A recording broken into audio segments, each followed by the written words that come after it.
한번 따라서 합니다. 하나님의 한 의. 예, 하나님의 한 의. 여러분 평생 우리가 기억해야 될 참으로 소중한 말씀입니다. 여러분 오늘 말씀도 주의 은혜 안에서 하나님의 한 의를 경험한 우리들이 어떻게 살아가야 할 것인가 라고 하는 그런 하나님의 말씀을 깊이 가슴속에 간직하고 주님 주신 그러한 은총으로 충만한 복된 시간 되시기를 주님의 이름으로 축원합니다. 지난 주간에 가까운 분이 돌아가셔서 장례식장에 잠깐 들렸고, 그리고 장례식 당일날 이제 제가 수원에 있는 화장터 연화장에 갔습니다. 가더니 이렇게 사이가 목사님이시거든요.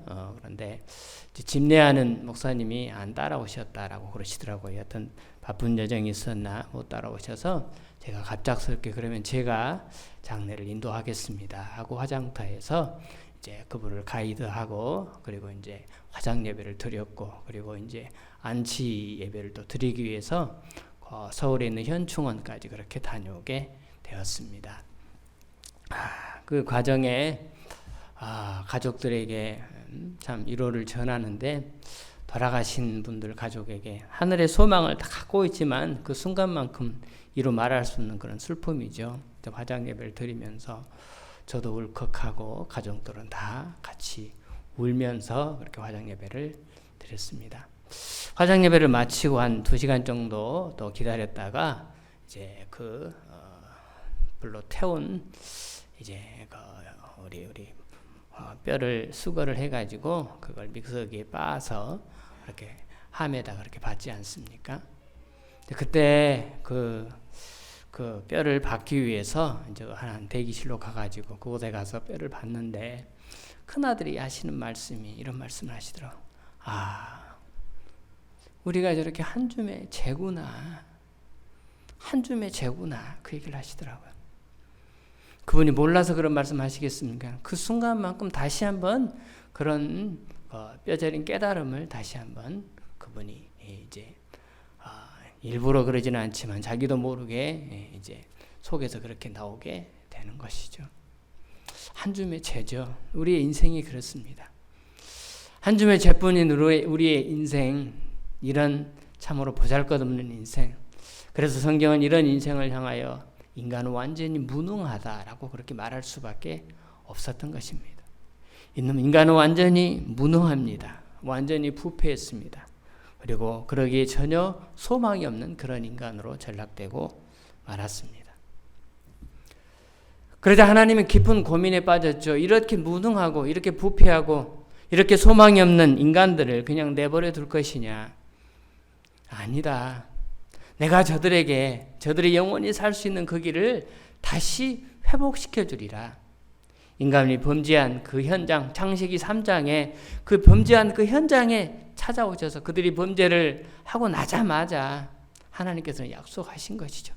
앞으로의 후손을 통하여 이 땅에 당신의 아들을 피값으로 사신 예수 그리스도가 이 땅에 오셔서 그들을 구원하고 그들이 영원히 살 수 있는 그러한 다른 길을, 구약시대는 율법을 주었다가 그 율법을 통하여는 아무리 노력하고 아무리 애를 써도 안 된다는 사실을 잘 아시기 때문에 그러한 다른 길을 하나님이 준비하셔서 바로 그 일을 이루셨다라고 하는 사실을 우리는 로마서 말씀을 통하여 우리가 계속적으로 살펴보고 있는 것입니다.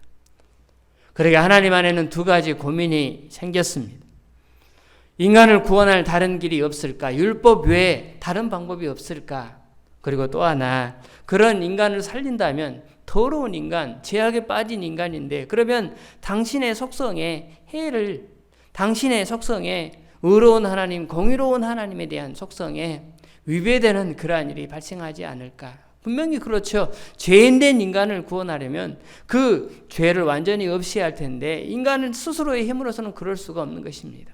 그러기에 당신의 의로운 성품인 이 속성에 전혀 해를 받지 않을 방법, 바로 그 방법을 위하여 하나님께서는 고민하시고, 그리고 마침내 내린 결론이 사랑하는 아들을 피값으로 대신하여 이 세상의 모든 인간을 그 아들을 믿는 자에게 영원한 구원으로 인도하신다라고 하는 새로운 길을 하나님이 만드신 것입니다.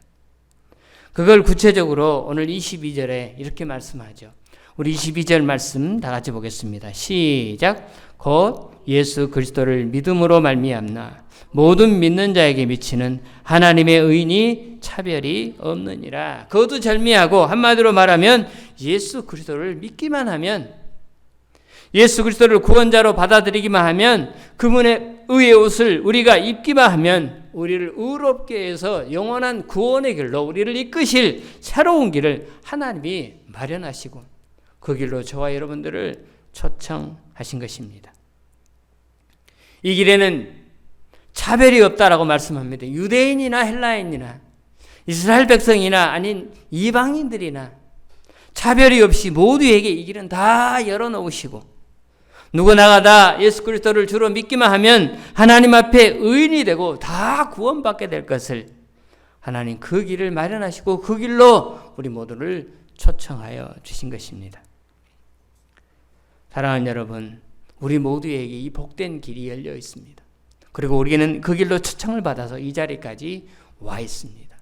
오늘 구원받은 우리들, 하나님의 친백성으로 인침받은 저희들을 우리에게 아무런 자랑과 우리에게 내놓을 공의는 1.1핵도 없지만 이런 우리를 불쌍히 여기시고 우리에게 예수 그리스도의 의의 옷을 입혀서 여기까지 인도하여 주신 것입니다.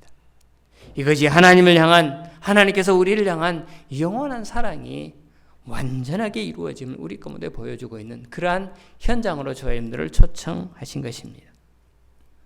22절에 이어서 23절의 말씀은 앞에 있는 1장 19절부터 3장 18절까지 얼마나 많은 분량의 내용들을 인간의 죄에 대해서 질책하면서 하나하나 낱낱이 나열을 해놓고 있습니까?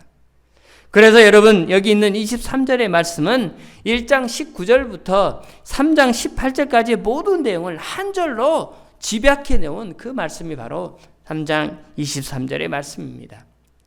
우리 23절 말씀 다 같이 보죠. 시작. 모든 사람이 죄를 범하였음에 하나님의 영광에 이르지 못하더니, 안타깝게도 모든 인간은 죄를 범함으로 말미암아 하나님의 영광으로부터 떠나게 되었습니다. 이것은 그 죄는 지금 현재의 죄만 말하는 게 아니고 앞으로 우리가 평생 살아가면서 짓게 될 모든 미래의 죄까지도 포함된 것입니다. 그 죄로 인한 결과는 하나님의 영광을 떠났다.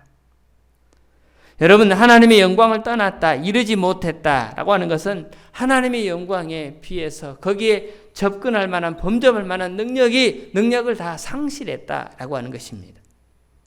부족하다. 아무리 채우려고 해도 인간의 힘으로서는 안 된다라고 하는 것입니다. 하나님은 우리 인간을 만드시면서 우리에게 자기의 영광을 나누어 주었습니다. 그러기에 모든 인간은 만물의 영장이 된 것입니다. 저와 여러분 모두는 당신의 형상, 하나님의 형상으로 지음을 받았습니다. 하나님께서는 당신 안에 있는 당신의 형상을 우리 인간들에게 선물로 주었습니다. 그러기에 인간이 위대한 것입니다. 모든 피조물 가운데 하나님을 닮은 존재는 인간 외에는 없는 것입니다. 우리 모두는 하나님의 모습을 닮았습니다. 하나님의 속성을 우리 안에 다 담고 있는 것입니다. 바로 이것이 영광입니다. 하나님의 그 속성을 담는 인간으로서의 삶을 우리가 살아갈 수 있는 특권을 하나님께서 우리 가운데 베풀어 주신 것입니다. 그런데 우리는 그러한 영광을 상실하게 되었습니다. 죄로 인하여. 또한 우리는 하나님과 함께 거닐며 그분과 교제할 수 있는 그러한 특권을 우리는 상실하게 되었습니다. 하나님은 우리에게 영광을 주셨는데 당신을 닮은 그러한 하나님의 당신을 닮음으로써의 그 형상으로서의 그러한 특권을 얻을 뿐만 아니라 당신과 교제할 수 있는, 함께 더불어 살아갈 수 있는, 하나님의 기쁨을 함께 공유할 수 있는 이러한 특권을 우리 가운데 주셨지만 우리는 죄를 범함으로 말미암아 그 특권을 상실하게 된 것입니다. 또 어떤 영광을 우리 가운데 주셨습니까? 당신을 경배하고 그분을 영화롭게 하는 그러한 특권을 우리 가운데 주셨습니다. 여러분, 그것이 무엇입니까? 예배를 드릴 수 있는 특권입니다. 그분을 찬송하고 그분께 영광을 돌릴 수 있는 그러한 특권을 모든 피조물들을 대표해서 우리 인간에게만 부여하신 것입니다. 하나님을 예배할 수 있는 이 기가 막힌 제사장의 영광을 우리 인간들에게 주셨던 그러한 놀라운 특권을, 이러한 놀라운 영광을 우리는 죄를 범함으로 말미암아 우리는 그 모든 특권을 상실하게 된 것입니다. 그리고 또 하나의 것은 우주 만물을 통치할 수 있는 통치권을 하나님 우리 가운데 주셨습니다. 인간은 우주 만물을 다스릴 수 있는 특권을 가지고 있습니다. 하나님이 에덴 동산의 모든 동물을 지으시고 그 모든 동물의 이름을 지을 때 아담을 불러서 아담아, 저들의 이름을 한번 불러봐라. 아담이 부르는 대로 그들의 이름이 되었습니다. 그 말은 아담이 그 모든 동물의 통치권을 가지고 그들을 다스릴 수 있는 그러한 영향력을 미칠 수 있는 그런 존재가 되었다는 것입니다. 하지만 죄를 범함으로 말미암아 모든 자연 만물은 이제는 인간을 대적합니다. 짐승들이 우리를 향해서 달려듭니다.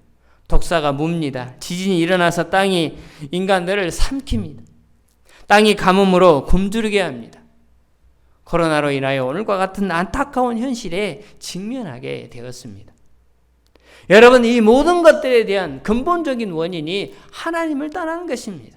뭘로 인하여? 죄악으로 인하여 말입니다. 한 목사님이 머리가 아파서 한국 최고의 머리 부분에 아주 권위자라고 할 수 있는 의사를 만나서 상담을 했답니다. 선생님, 내가 머리가 골치가 이렇게 아픈데 원인이 뭘까요? 라고 이렇게 질문했답니다. 그랬더니 의사 선생님이 하는 말이, 우리 한국의 최고의 권위자, 우리 한국의 최고면 세계 최고입니다. 그 의사가 하는 말이, 머리가 아픈 데는 원인이 10,000가지가 넘습니다. 정확하게 그래서 알 수가 없습니다. 그러니 아스피린 하나를 줄 테니까 이거 먹고 머리 아플 때마다 그냥 이거 드시라고. 그리고 친구처럼 그렇게 살아가라고. 머리 아픈데 이렇게 찾아오는 두통을 도대체 10,000가지 이상이 되기 때문에 그걸 해결할 방법이 없다고. 그래서 찾아올 때마다 아스피린 하나씩 그냥 먹고 잠잠해지면 또 생활을 그렇게 하시라고. 그래요. 우리가 머리가 아픈 데는 10,000가지 이상의 원인이 있습니다. 하지만 여러분, 그 모든 원인의 끝에는 뭐가 있느냐? 인간이 하나님을 떠남으로부터 시작됐다는 사실입니다. 그분과 교제할 영원한 특권을 우리 가운데 주셨건만 우리는 죄를 범죄함으로 인하여 하나님의 그 영광에서 다 벗어나서 하나님의 영광에 이르지 못하는 안타까운 그러한 존재로 전락되고 만 것입니다. 이런 안타까운 존재를 하나님께서는 불쌍히 여기셔서 이러한 이 모든 영광을 되찾아줄, 회복시켜줄 그러한 방법을 하나님께서 만드시고 그 길로 저와 여러분들을 초청하신 것입니다. 그리고 이 믿음 또한 우리 가운데 그 예수 그리스도를 우리 인생의 주인으로 믿을 수 있는 그러한 믿음조차도 하나님께서 우리 가운데 베풀어 주셨습니다. 그분을 우리의 주인으로 고백할 수 있고 그분을 나의 영원한 구주로 찬양할 수 있는 이러한 놀라운 은혜도 하나님이 우리 가운데 직접 베풀어 주신 것입니다. 바로 이것이 구원입니다. 잃어버린 영광을 회복하는 그런 방법입니다. 이러한 이 놀라운 구원을 하나님께서 우리 가운데 베풀어 주셔서 저와 여러분들을 그 자리에 초청하시고 오늘 우리는 이 자리에서 하나님을 찬양하며 예배하며 그분께 우리의 잃어버린 영광을 다시 찾게 해준 하나님 앞에 감사로서 오늘도 올려드리는 이러한 놀라운 특권을 회복한 하나님의 종들의 모습이 저와 여러분들의 모습인 것입니다. 그 영광을 회복하기 위하여 하나님이 준비하신 것이 바로 이것입니다. 우리 24절 말씀 다 같이 보죠. 다 같이 봅니다. 시작. 그리스도 예수 안에 있는 속량으로 말미암아 하나님의 은혜로 값없이 의롭다 하심을 얻은 자 되었느니로. 여러분, 우리가 죄를 범함으로 하나님의 영광을 다 잃어버렸는데 하나님이 이 영광을 우리에게 돌려주시기 위하여 예수 그리스도, 그분의 하나밖에 없는 아들 예수 그리스도를 선택하시고 그리고는 우리에게 이렇게 25절 말씀 다 같이 보죠. 시작. 이 예수를 하나님이 그의 피로써 믿음으로 말미암는 화목제물로 세우셨으니 이는 하나님께서 길이 참으시는 중에 전에 지은 죄를 간과하심으로 자기의 의로우심을 나타내려 하심이니, 예수를 그의 피로써 여러분, 여기에 나오는 피가 무엇입니까? 몇 방울에 흘리는 피입니까? 아닙니다. 그의 대속에 죽음을 말씀하는 것입니다. 예수님을 죽음에 넘겨 주었다는 것입니다. 그래서 그를 십자가에 못 박아 죽게 하셨다는 것입니다. 예수님의 죽음으로, 그분의 희생으로 우리에게는 새로운 생명을 하나님께서 선물하여 주신 것입니다. 예수 그리스도가 십자가에서 우리의 죄를 짊어지시고 죽음으로 인해서 드디어 우리 인간에게는 너무나 쉽고 우리에게는 너무나 쉽게 구원을 받을 수 있는 길이 열렸고, 동시에 하나님은 당신의 거룩함과 의로움이 찢기지 않고 죄인된 인간을 의인으로 받아들일 수 있는 근거를 하나님께서 마련하신 것입니다. 그러므로 예수 그리스도의 십자가는 놀라운 하나님의 지혜요, 하나님의 놀라운 작품입니다. 우리를 향한 놀라운 축복이 바로 예수 그리스도의 십자가의 비밀 안에 담겨 있는 것입니다. 여러분, 예수님의 죽으심에는 세 가지의 중요한 은혜가 담겨 있음을 성경이 말씀합니다. 첫 번째, 예수님의 죽으심 우리에게 속량이 되셨다라고 성경이 말합니다. 속량이 되십니다. 24절에 그리스도 예수 안에 있는 속량으로 말미암아라고 말씀합니다.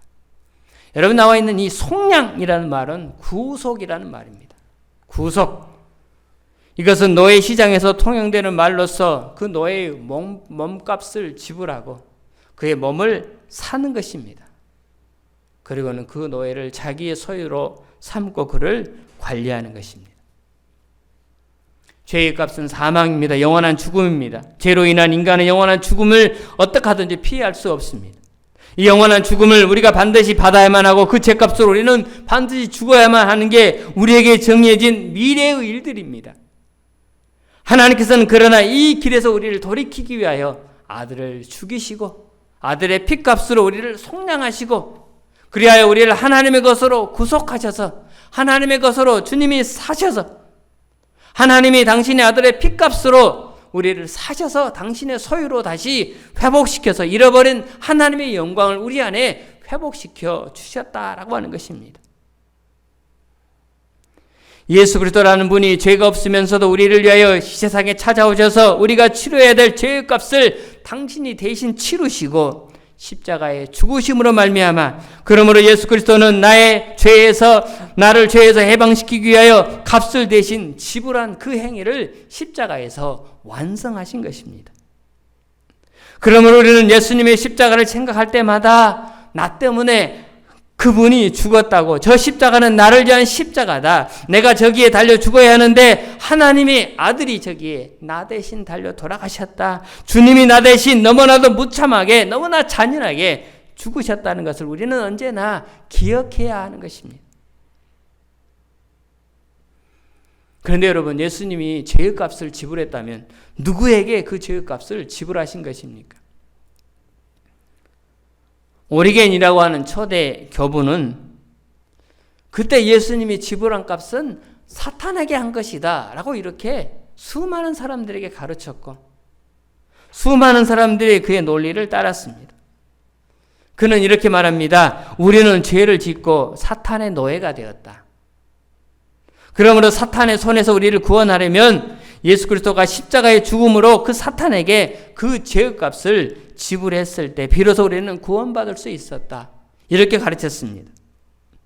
여러분, 그렇습니까? 전혀 그렇지 않습니다. 사탄에게 지불할 이유가 없습니다. 하나님의 아들 예수 그리스도가 뭐가 아쉬워서 사탄에게 그 값을 지불해야 할 것입니까? 그렇다고 한다면 그 죄의 값을 누구에게 지불했습니까? 그렇습니다. 하나님에게 지불했습니다. 왜죠? 여러분, 우리가 죄를 범함으로 누가 가장 고통스러웠습니까? 하나님이 가장 고통스러웠습니다. 우리가 하나님을 떠남으로 누가 가장 손해를 보았습니까? 하나님이 가장 손해를 보신 것입니다. 우리가 죄를 범함으로 하나님의 영광이 땅바닥에 떨어지게 되었습니다. 우리가 죄를 범함으로 하나님을 공격하고 대적하는 자들이 되었습니다. 우리가 죄를 범함으로 하나님을 공격하고 대적합니다. 우리가 하나님께 돌려야 될 예배와 영광을 우리가 죄를 범함으로 짓밟아 버린 것입니다. 그러므로 엄청난 손해를 우리가 하나님께 입힌 것입니다. 그러므로 예수 그리스도가 십자가에 죽으심으로 그의 대가를 하나님께 드리는 것이지 사탄에 준 게 아니라는 사실입니다. 하나님이 받으신 그 모든 손해를 주님이 십자가에서 다 보상해 드린 행위, 바로 이것이 나 대신 돌아가신 예수 그리스도의 속량의 의미가 이 안에 담겨 있는 것입니다. 이것이 속량이고 이것이 바로 구속입니다. 예수님의 죽으심에는 바로 이런 의미가 담겨 있습니다. 두 번째, 예수님의 죽으심에는 중요한 은혜가 있습니다. 그것은 우리의 화목 제물이 되셨다라고 하는 것입니다.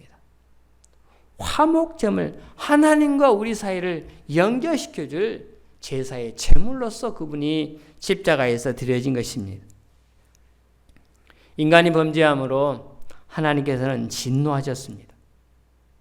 그 진노가 얼마나 컸습니까? 창세기 6장에 보면 노아 시대 때 하나님이 진노하셔서 내가 저 인간들을 쓸어버리라. 노아와 그의 가족들을 방주에 다 집어넣고 나머지 모두를 다 쓸어버렸습니다. 하나님이 얼마나 진노하셨습니까? 그분의 진노가 얼마나 크시든지 이 세상에 있는 모든 생명체는 다 죽임을 당할 수밖에 없었던 것입니다. 1년여쯤 다 수장되고 물이 빠지고 난 다음에 노아와 그의 가족들이 방주의 문을 열고 나와서 맨 처음에 한 일이 하나님 앞에 제사를 드리는 행위였습니다. 배 안에 이미 속으로 수많은 짐승 중에 구별하여 그 안에 7쌍씩 혹은 또 2쌍씩, 1쌍씩 취해서 정결한 짐승과 부정한 짐승, 이 땅의 모든 짐승들을 그 안에 이미 살려두어서 이제 방주의 문을 열고 땅으로 다시 나올 때 그 정결한 짐승 중에 한 일부를 가져다가 하나님 앞에 제사를 드립니다. 그때 하나님께서 그 제사를 받으시고 그 향기를 흠명하시고 내가 다시는 사람 때문에 땅을 저주하지 아니하리라 라고 그렇게 말씀합니다. 그때 하나님의 진노가 풀린 것입니다. 그때 드린 제사가 무슨 제사냐? 짐승의 제사였지 않습니까? 그리고 그 짐승의 제사의 전통이 앞으로 율법 시대에 수많은 제사들을 여러 가지 다양한 종류들을 통하여서 하나님을 만나는 그런 통로로 제사법이 만들어지게 된 것입니다. 하지만 하나님의 아들이 십자가에서 드린 제사는 그러한 그 제물이 짐승이 아닙니다. 예수님 자신이 몸인 것입니다. 자기 몸을 십자가에 올려놓고 피 흘려 하나님 앞에 제사를 드렸으니 이 얼마나 값진 대가를, 비싼 대가를 치르게 된 것입니까?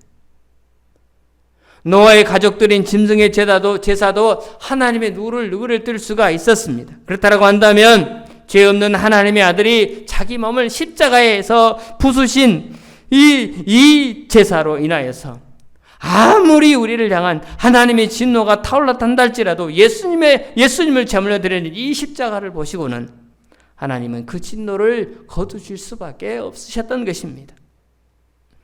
이만큼 예수님의 십자가는 놀라운 의미가 이 안에 담겨 있습니다. 우리의 모든 죄를 사하시고 하나님과 우리 사이를 다시 만날 수 있는 통로를 열어주신 제사, 그 제사가 바로 이 희생제사, 화목제물로 죽으신 예수 그리스도의 십자가의 구속의 의미가 이 안에 담겨 있는 것입니다. 어떤 분들은 십자가를 바라보면서 희죽희죽 웃기도 하고 합니다. 네, 웃지 말라는 얘기가 아닙니다. 하지만 여러분, 십자가의 의미를 우리가 바로 본다면, 바로 알게 된다면 우리는 십자가 앞에서 희죽희죽 웃고 즐길 수만은 없습니다. 왜냐하면 예수님의 죽음은, 십자가의 죽으심은 여러분 순교자의 죽음이 아니었기 때문입니다. 순교자들은 내가 죽으면 하나님 나라에 가서 주님으로부터 새로운 면류관을 받는다고 그렇게 확신하고 기쁨으로 불 속으로, 그리고 기쁨으로 칼 밑에 목을 내어놓을 수 있습니다. 그러나 예수님은 순교자의 죽음이 아니었습니다. 여러분, 예수님이 십자가에서 돌아가실 때, 죽으실 때 죽고 싶어 했습니까? 아니면 죽기 싫어 했습니까? 얼마나 주님은 죽기 싫어했습니다. 그 길을 어떻게 하면 피할 수 있을까 밤새도록 기도하지 않았습니까? 아버지여, 아버지여, 제발 다른 길이 있다면, 주님, 하나님 아버지, 다른 길이 있다면, 다른 방법이 정말 하나님이 있다면 그 길로 나를 인도하시라고.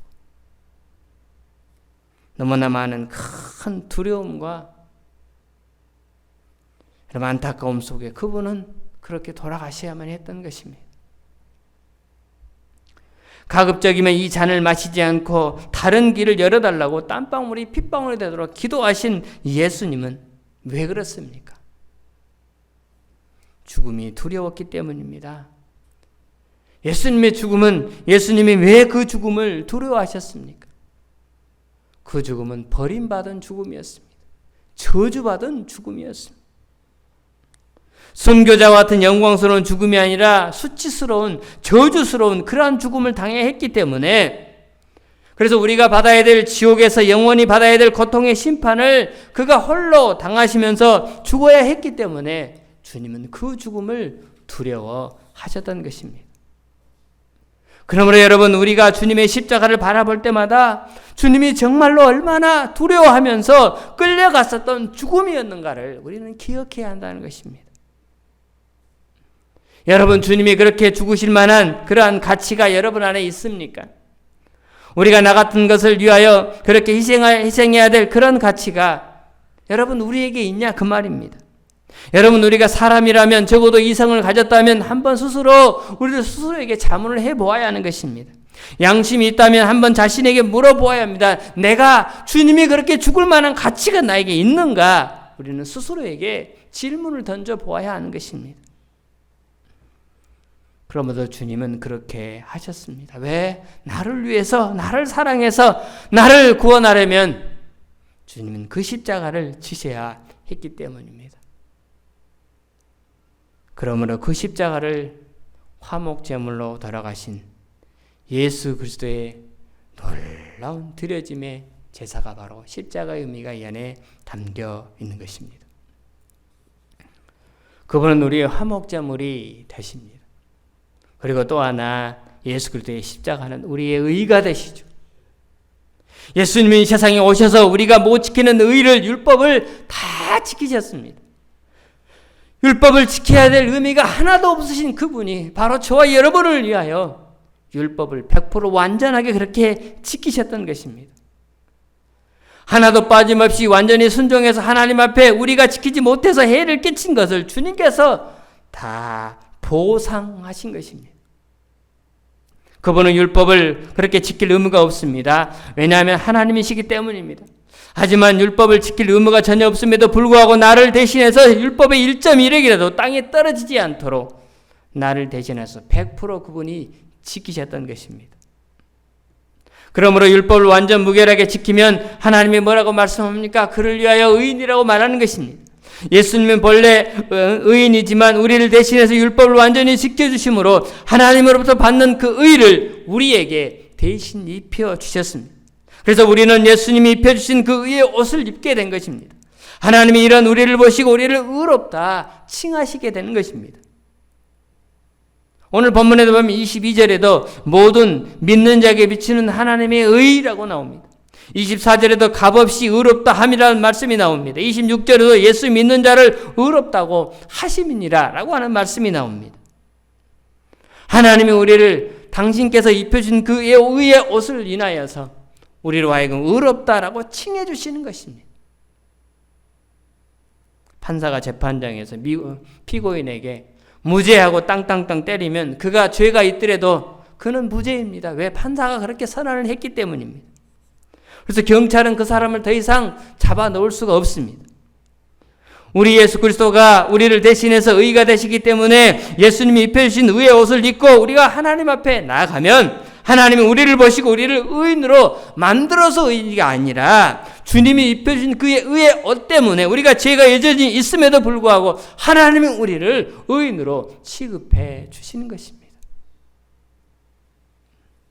그러므로 하나님은 예수 그리스도를 십자가에 피 흘려 죽게 하심으로 우리가 그분만 믿으면 우리에게 구원을 주셨고 우리에게는 참으로 새로운 길을 하나님께서 열어주셨습니다. 또한 예수 그리스도가 우리의 모든 죄값을 짊어지시고 우리가 지키지 못한 율법을 지켜주심으로 의가 되셨고 그 의를 우리에게 돌려주심으로 하나님 자신이 자기의 거룩이나 당신의 공의에 전혀 해를 입지 아니하고 죄인된 우리를 의인으로 받아주시는 일이 바로 그 일이 가능하게 된 것입니다. 여러분 아멘입니까? 네, 100번 1000번 아멘입니다. 여러분 만약에 예수님 오시지 않았다면 어떻게 됐을까요? 생각만 해도 소름이 끼치지 않습니까? 한 줌의 죄로 끝날 우리의 인생 그걸로만 끝난다면 뭐 소용이 없겠습니다. 이 땅에서 아무렇게나 살아가도 됩니다. 하지만 우리는 한 줌의 죄로 우리 육체는 끝나지만 우리의 영은 그렇지 않습니다. 그 육체도 그렇지 않습니다. 우리는 영원한 죽음에, 영원한 영벌에, 영원한 지옥으로 우리는 치닫게 되는 것입니다. 하지만 우리를 그 영원한 지옥에서 건져내기 위하여 사랑하는 하나밖에 없는 아들을 죽이시고 저와 여러분들을 영원한 축복의 길로 인도하시기 위하여 주님은 새 길을 마련해놓고 그 새 길로 저와 여러분들을 초청하셔서 그 영원한 축복을 우리 가운데 베풀어 주신 것입니다. 이 모든 일이 무엇으로 가능합니까?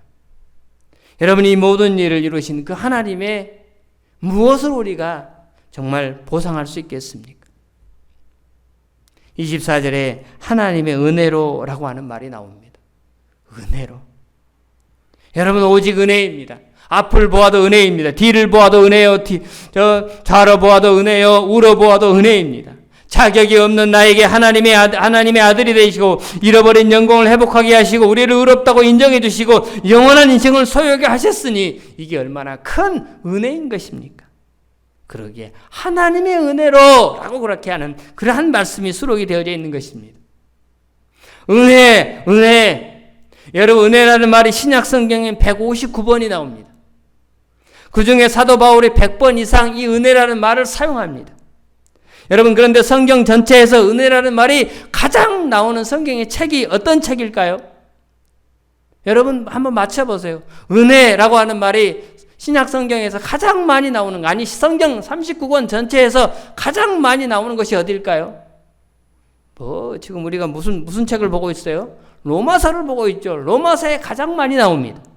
무려 24번이나 은혜라고 하는 단어가 등장하게 됩니다. 오직 모든 것이 은혜로 되었다는 사실입니다. 이 얼마나 귀한 일입니까? 내가 무슨 가치가 있다고 하나님이 이렇게까지 자기의 아들 예수 그리스도를 죄 없는 그분을 십자가에서 처형하시면서까지 나를 불러주시고 그분을 구원하여 주셨느냐, 우리를 구원했느냐라고 하는 그 말입니다. 죄가 있는데도 의인처럼 취급해서 꼭 하나님 나라에 들어보내야만 하느냐 그 말입니다. 내가 무슨 자격이 있다고 무슨 공로가 있다고 하나님이 그렇게 하시느냐 그 말입니다. 그걸 생각하면 은혜 아니면 다른 말로 대체할 방법이 없는 것입니다.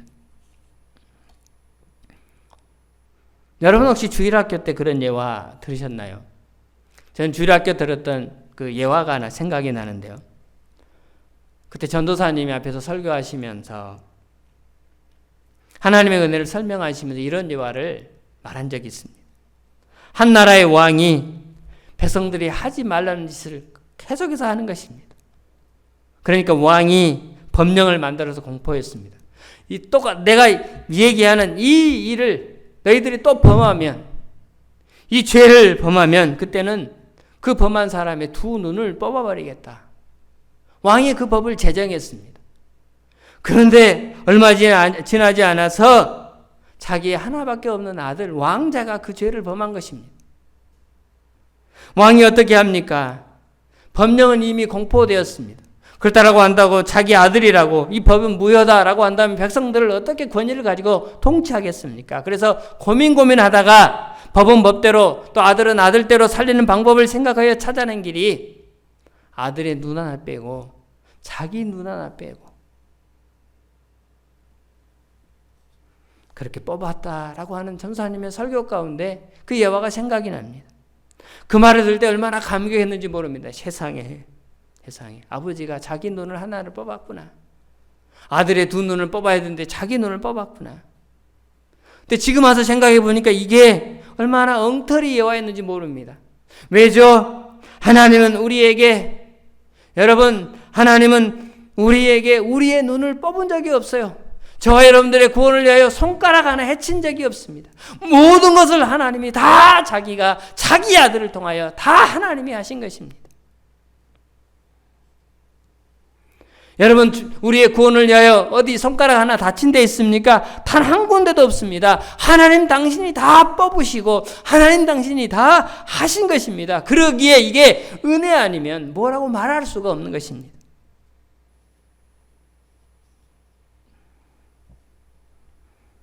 중요한 건 무엇입니까?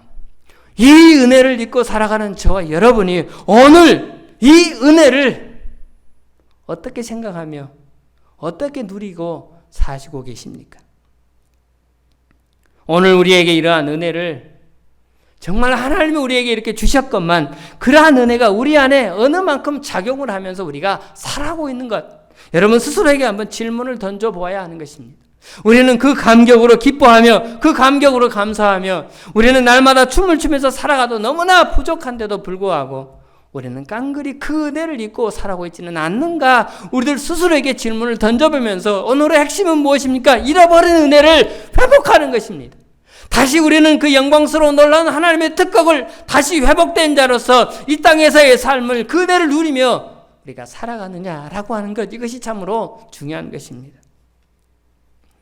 존 버년이 쓴 철로역정이라는 책이 있죠. 그 책의 주인공의 이름은 크리스찬입니다. 믿는 사람이죠. 크리스찬. 근데 그 사람의 본래 이름은, 크리스찬이 되기 전에 본래 이름은 그레이스 레스였습니다. 그레이스 레스. 그레이스는 은혜죠. 근데 레스는 없다, 그 말입니다. 그레이스 레스. 본래 그는 그레이스, 은혜였습니다. 그런데 레스, 예수 그리스도를 알기 전에는 레스, 은혜를 없이 살았다는 것입니다. 김은혜 없음으로, 문은혜 없음으로, 이 은혜 없음으로, 명은혜 없음으로 우리가 살아왔습니다. 그런 우리에게 주님이 찾아오셔서 당신의 피값으로 잃어버린 은혜를 회복시켜 주셨습니다. 그러므로 오늘 우리에게는 은혜 있습니다.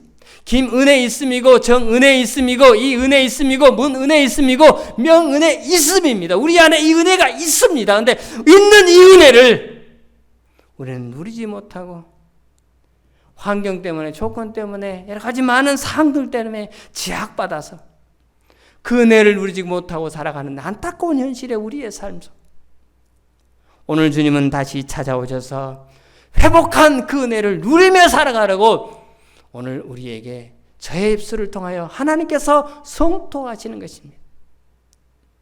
사랑하는 여러분, 우리 은혜를 회복합시다. 그리고 그 은혜를 누리며 살아갑시다.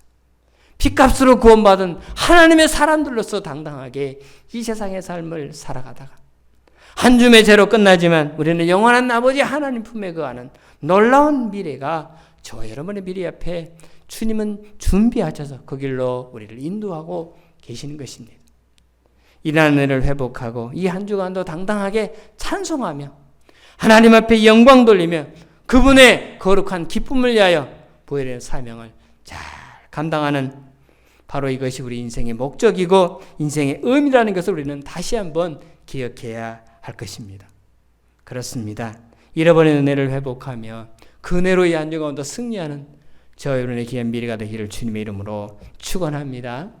우리의 찬송 251장입니다. 놀랍다 주님의 큰 은혜, 우리의 죄를 속하시려 갈보리 십자가 위에서 어린 양 보혈을 흘렸네. 우리 가사를 생각하면서 함께 찬양으로 나가도록 하겠습니다.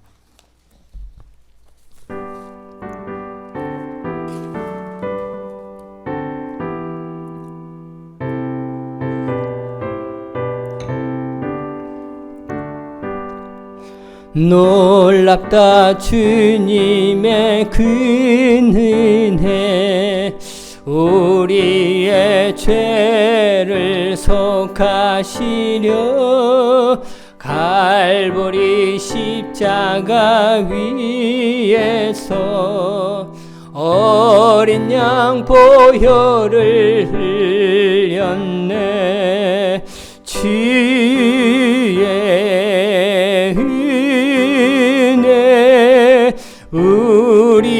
죄를 다 씻었네. 주의 은혜 우리의 죄를 다 씻었네. 죄악은 성난 파도같이 우리 영혼을 위협하나 헤아릴 수 없는 주네. 십자가에서 보이셨네. 주의 은혜 우리의 죄를 다 씻었네. 주의 은혜 우리의 죄를 다 씻었네. 죄악에 물든 영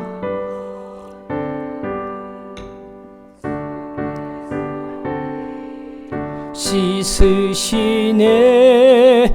지금도 흐르는 그 피에 눈보다 더 희게 씻으라. 주의 은혜 우리의 죄를 다 씻었네. 주의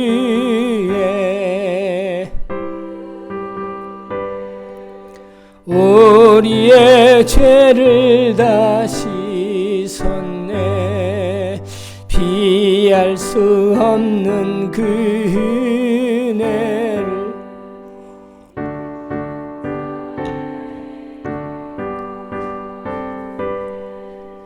형제여 주 앞에 나와서 더 지체 말고 고파들아.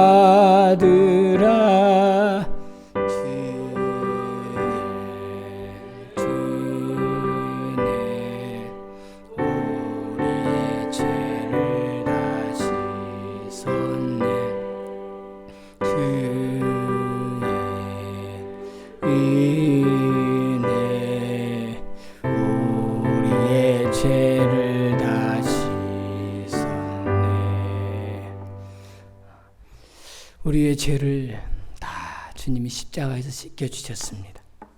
나에게 그렇게 받을 만한 의로운 조건이 하나도 없지만 나를 사랑하심으로 잃어버린 하나님의 영광을 회복하기 위하여 하나밖에 없는 아들을 죽이시기까지 우리를 사랑하셨습니다.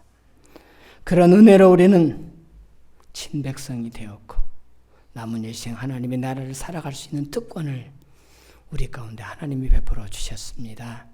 주여 잃어버린 감동을 회복해 하여 주옵시고 날마다 함께 주님과 함께 더불어 발맞추어 나아가면서 천국 가는 그날까지 그 은혜로 승리하는 우리 모두가 되어지게 하여 주시옵소서.